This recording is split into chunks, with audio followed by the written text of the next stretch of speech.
Yamaha SCR950 Best Motorcycle Review. The SCR950 is coming at the street scrambler scene from a completely different perspective.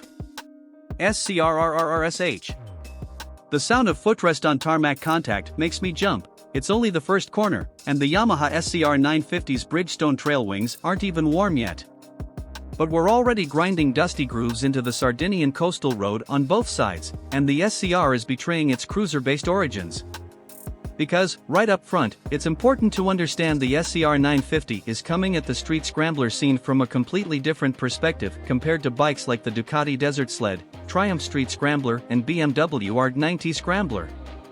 None of those machines use a chassis and engine borrowed from a cruiser, the SCR does.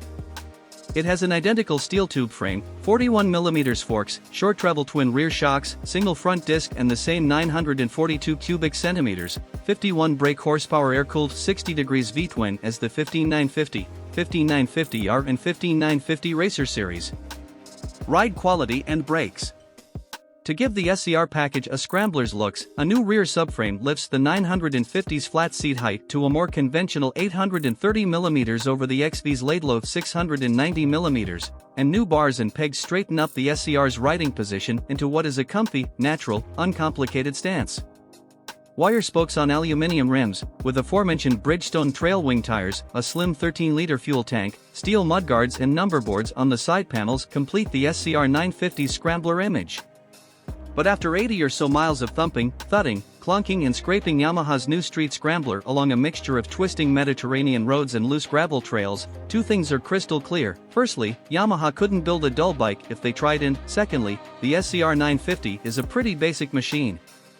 The 950's single front disc, pointlessly wavy, doesn't have the bite or power of most modern setups, and it takes a few miles to recalibrate my riding style to suit, with a couple of wide-eyed panic moments.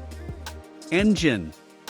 It's rare to come across an engine that completely overwhelms its chassis these days, let alone when it's only making 51 brake horsepower and turns out more peak torque, 59 feet lb, than ponies, but the SCR manages it. The bike's motor is a funky, fun, unintimidating and civilized unit, tramping on smoothly and cleanly from low revs, no tacho, and laying down a steady stream of acceleration through its belt final drive all the way from first to fifth, where the belt generates a distinctive whine over 60 miles per hour.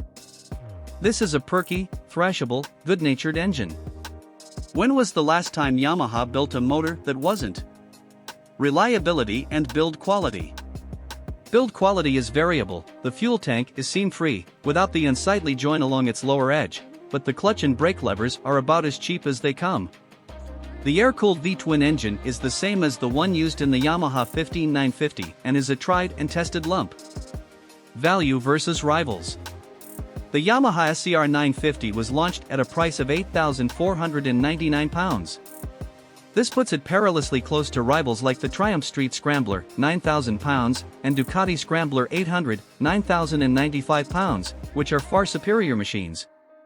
Only the BMW R90 Scrambler costs significantly more at £10,765. The only saving grace for the Yamaha is that ultra-low mileage used examples can be found from around £6,000. Equipment. In terms of equipment, the SCR950 is sparse, a single clock with digital speed, no tacho, a couple of trip meters and a clock, and that's your lot. But Yamaha have plenty of accessories with which to customize the SCR, an ally bash plate tidies the front profile of the bike up and, if you're thinking of scrambling, is worth adding for protection. The optional off-road serrated footrests are good too, and kinder to shins.